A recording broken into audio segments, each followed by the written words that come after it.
Welcome to the Standard Bank CIB Why She Leads podcast. My name is Judy Dlamini and I will be your host. In this series, Standard Bank CIB shines the spotlight on powerhouse deal makers. These are women who can stand their own anywhere in the world, but they choose to be with Standard Bank CIB. They are inspired to inspire. And today, I have the privilege and honor to have a conversation with Asya Ntshobodwana. She is the executive head of transactional banking for public sector. That's a big client. Welcome, Asya. Thank you so much, Dr. Judy. Lovely to be here. Actually, I'm looking forward to our conversation. Same here. It's an honor to have you. And it's not a hot seat, trust me. It's just a chat.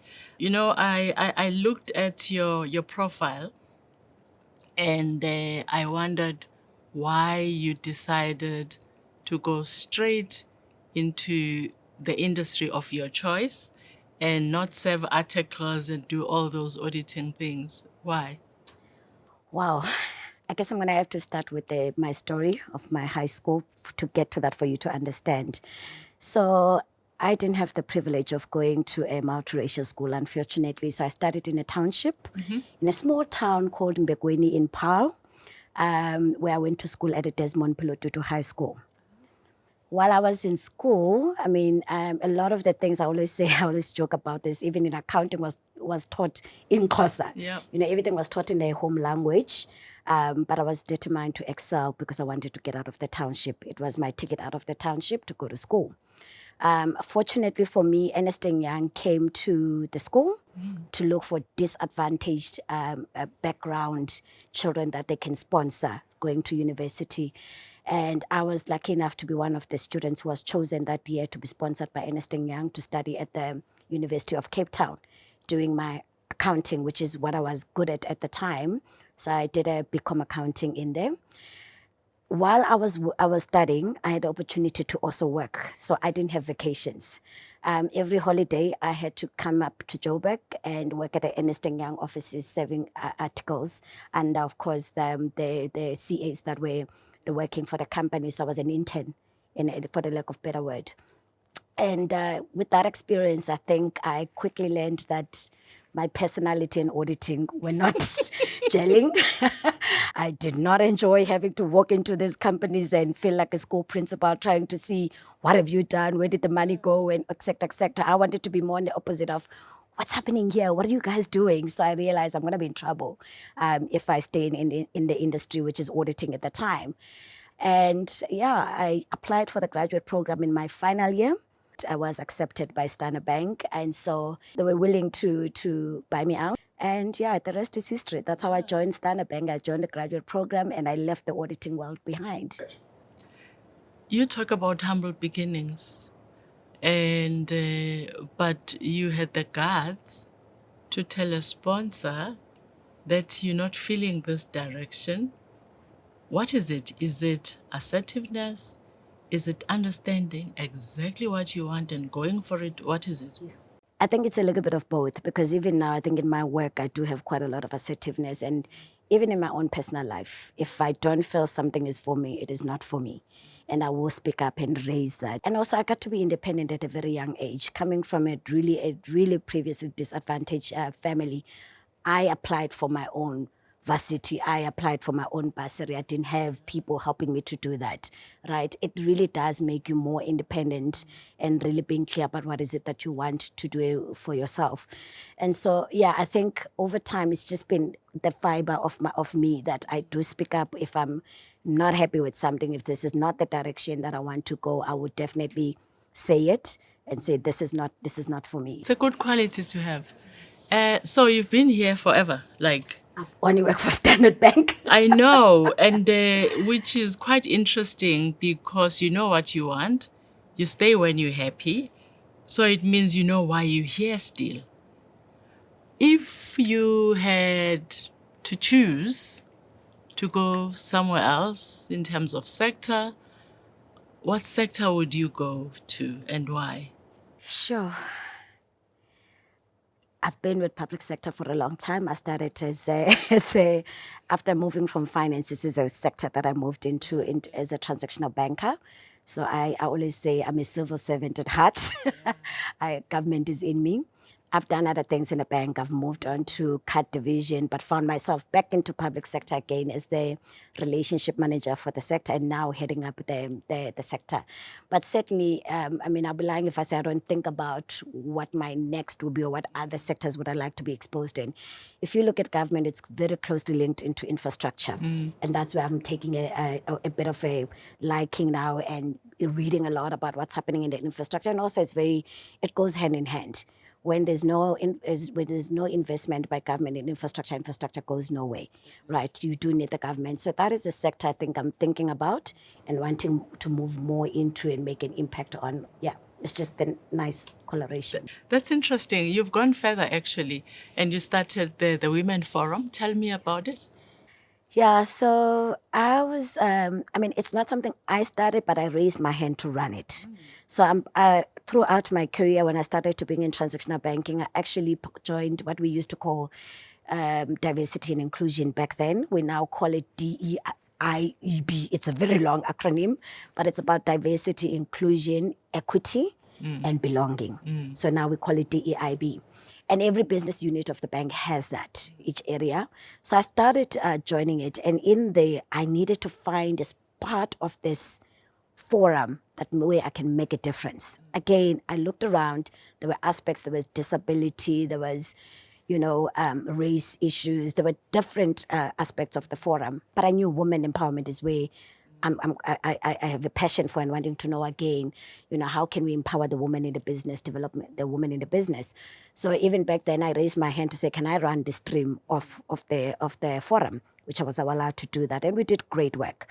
Just maybe starting, because I was still young at that time as well myself. I wasn't a senior leader in the business, but it was about exposing some of the senior women to us as the young women in the business, to get their stories, to hear how they became to where they are, what is it that we can learn from them. So I've grown with that. Now I am heading up the Women Forum for our business unit, where really we cover everything, wellness issues that touch women. Again, you can never expose enough women who've done great things in the business to the incoming women in the business so that they can see there's a future in the business. We still cover a lot of that as well. We did a financial one not so long ago. I mean, it's known that as women, we know how to make money, but maybe we don't know how to spend it or invest it to grow it for us. So those are the kind of things we look at and we try and bring to the business. That's what I'm leading currently for my business. Yeah. Before I move away from women, what will it take to have all the top 5 banks in the country run by women and more presidents of countries being women in the continent? Let's dream. What would it take? There's certain things that we should be doing or we don't do enough of as women. One, raising our hands for the roles that we want. Be that firm to say, I want Mom Judy's job, right? What does it mean? Would it take for me to be in that role, to be developed, to be in that role, right? We don't do a lot of that versus our male counterparts. They're very bold about what is it that they want and how to negotiate, to go about negotiating for it. We need to be more like that as women as well. I try to say I don't believe it, but it's in there. I can't deny it. The queen bee syndrome, we also still need to deal with that. I'm seeing less and less of it. I think women are getting it now, but we did have a queen bee syndrome for over time where I'm the first, I'm the only one. Why should I bring other women on board? There's ways we can make sure we mobilize, other women or even our male counterparts to support us to grow. So I felt like it's a bit of an excuse, but, you can't dismiss somebody's views around those things. So there are certain things that we can do. I think the third one, really, even the book that I enjoy a lot, which is Lean In, spoke about it, that we tend to make even plans for ourselves way before even things happen, right? An example of that was, as a woman, yes, you want to start a family and you get offered a very senior role. You start thinking, but if I take this role, I won't have time for my family. Then you literally decline the role. Those are the things the book talks about, that, you know what, if the business unit area really wants you, they will understand when you have to take time off to go start a family and you come back and do what you need to do.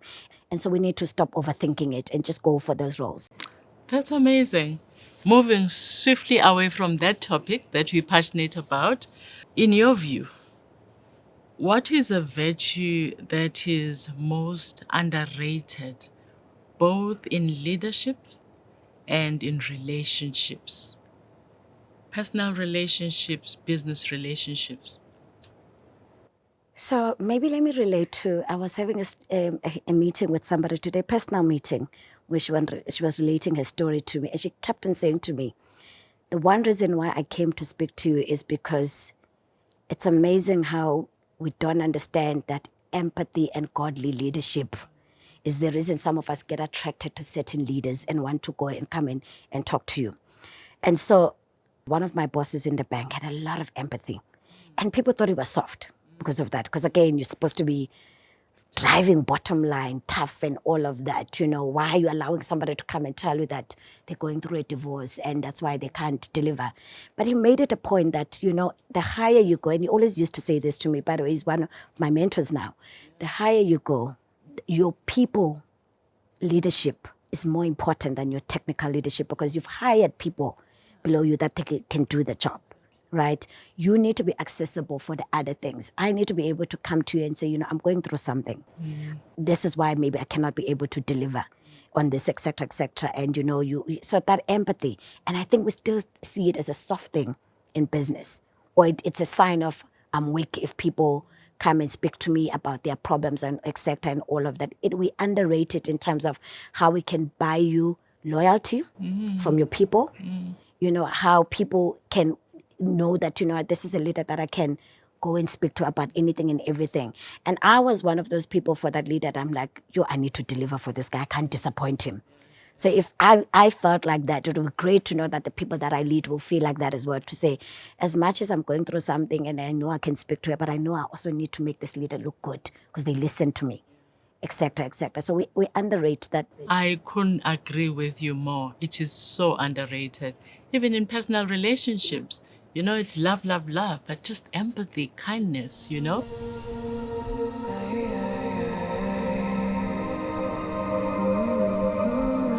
You spoke about a mentor, and there is someone who has a note for you. Okay. You might know her, Zen Dlamini. Oh, yes. Yeah, so we'll play that. Well, I've known Asya for over a decade, and wow, it actually feels like a lifetime. Asya is tenacious, she oozes confidence, is resilient, and very authentic. What you see, it's what you get. She doesn't flip-flop and change. And most importantly, I love the fact that Asya has integrity. She has such a strong moral compass and commitment. I guess this is something that is very big and shows her strong value system, delivering results, looking after a very big team.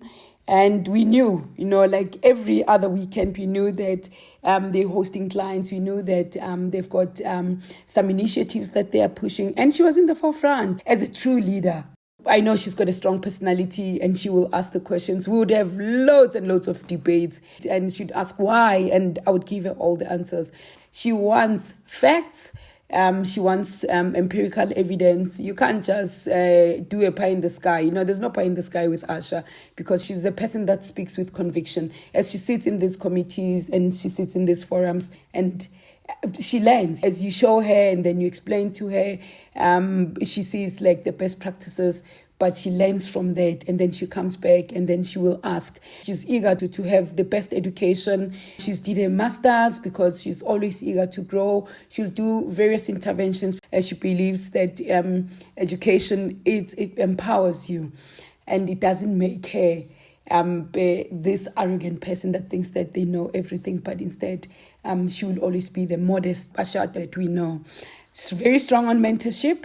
She said to me, Zeni, we should invest in the growth and development of others. That's always great. She says that about the teams. She says that about colleagues across the board. So that is a big thing for her. And women empowerment. For her, women empowerment stands out. I've seen that, and I don't know how many mentees that she's got, but I know that she supports all the way. Also amazed at the empathy that Asha demonstrates. Asha is one of the very few people that I know will stand at the traffic light. You know, she's on the traffic light. There's a guy standing there with a cardboard written there, I've got a degree, but I can't get a job. Asha is one of the people that will actually take a picture of that cardboard and circulate that to the various tribes, WhatsApp groups, to say that help a folk who's looking for a job with a degree. Guys, let's lend a helping hand, because that's who she is. She always lends a helping hand, understands the needs and feelings of her team, making sure that people are okay, people are not worse off. She seeks feedback all the time. And we always say feedback is for champions. So that makes her a champion, I guess. It's been a great journey watching Asha grow. I know that she will continue soaring and she will continue thriving from the streets of Paarl to an executive in the corporate and investment banking in South Africa, and going across, the various regions that we've got. I can just say, Asha, I can't wait to continue celebrating you, because you are definitely a force to be reckoned with, and you are inspired to inspire, as we say. That's so special to hear from your mentor. I couldn't agree with you more. It makes you the leader that you are. I have to tease out something because of your experience. In this country, we have a lot of, the percentage is very high, of women households, women-led households, right? So you have young women or girls and boys that don't have a father figure, or even just a male figure. You were raised by your grandmother and your mother. What can you say to that child at Paarl, Guguletu, or anywhere else in this country who actually are facing the same dynamic, to say, how will they achieve in life? What should they focus on? Because we do tend to focus on what we don't have rather than what we have. Yeah, what would you say? Look, I think, if I look at also my own background, is there's a way out, right? If you really are focused, and you can and you can see the stories of the people who've also come from humble beginnings, but look at where they are now. Why can't that be you, right? But don't lose hope. Somebody out there is going to notice you. Ernest and Young noticed me at school. Amongst, I was in a previously disadvantaged school. They came looking for me and they found me. And I always say they came looking for me, because I was the only student who was given that bursary that year. And somebody will notice you and give you the chance. But my thing is that when you get given that chance, you need to run with it. You need to run with it, with your life, and make something out of it. I was so antisocial in university in my first year, because I'm like, I'm here on a bursary. I can't be out on a party. can't mess up. I can't mess up. When my friends are like, oh, we're going out, I'm like, no, I need to study, because I knew why I'm there. And I knew this is my only way out, chance, right? So I grabbed it and I ran with that opportunity. And so I think for me, those are the two things that, keep doing what you're doing, keep on being focused, keep on, doing your best. Somebody is going to notice. And when you do get that chance, you gotta grab it. Yeah. That's amazing. What do you do for fun? Wow. I always say I'm probably one of the most balanced people that I know, because I work hard during the week, but I say even Startup Bank knows Friday when I'm done, I do not touch my laptop unless I have to. If I have to think about it, so I do spend a lot of time with my husband. Of course, we have date nights every Friday. I look forward to every Friday. That's me just unwinding, letting letting him into what my week looked like, and how hectic it was, etc., etc. So I look forward to that. That's just my Fridays are just for that. Saturdays, I do socialize a lot. Yes, I do have a lot of friends where we catch up and have lunch, etc. But if I'm not doing that, I'm catching up on Korean series. That's one of my favorite things to watch. I watch quite a lot of those Korean series. They're quite amazing. The storylines are quite amazing, and you end up feeling like you understand the language, actually. Also, very highly spiritual. I'm very clear even to my circles that my Sundays are for me and my God. Do not invite me to anything. I'm not going to come because that's just my time, my downtime to just catch up with my God, read up what I need to read up on, watch what I need to watch. I've recently taken up golf. I'm spending a lot of time in the golf course. Now, my Friday afternoons before date night, I'm constantly in the golf course practicing. And it's actually helping a lot to also sometimes just relieve the stress to go hit the balls, and I'm enjoying it. That's amazing. Does your husband play? Very good. Well, he's a big golfer as well. Was that the influence or the bank? No, actually the bank. Okay. No, actually, it started with the bank. There was a call to say we need a few women to start playing. We've got a lot of golf days in the bank, and there's never enough women who participate. And also, I got tired of declining clients' invites when they invite you to a golf day. I'm like, but I don't play golf. I was like, actually, why not? Why So it was not? more the bank's influence than anything. My husband won't even play with me. He's very clear that until I get to a certain handicap, that's the only time we'll play together. He's quite snotty, right? So I'm not there yet. Yeah. Where'd you from here? Wow. I mean, I've got quite a lot of things I still like to achieve in the role that I'm in. I've been in this role for 2 years now. Still very new for me. There's a lot to learn. And I mean, like I said, there's other sectors I'd like to be exposed to. You don't want to be known as a government person forever as well. Right? So there's definitely a lot of scope of still learning where I am in the business. But ultimately, I mean, I always say I love the sales space. I love the relationship management space. I'm definitely in the right place to grow into the space.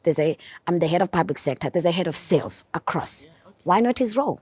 Why not in future be the next head of sales who looks after the entire mining, industrial, different other sectors, not just public sector. So there's quite a lot of growth that's there for me in the business. That's good. Yeah. What's in your bucket list?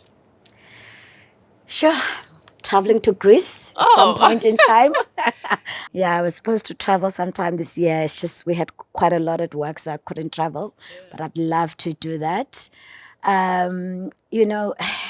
We're not getting any younger. We are talking about starting a family with my husband, so I'm looking forward to how that will turn out as well. And just being a happy person altogether and being content. That's for me is more important for me right now. I think the matriarchs did a good job because you focus on the right things. It really is about being happy. It's about caring for the next person. And you've done so well. And Umakulu must be looking down with pride. And congratulations on the journey thus far. I can't wait to see where it takes you. But it was such an honor to meet you and chat to you. Thanks, Thank you, Judy. Asya. Much appreciated. Thank you so much. Thank you. It was lovely.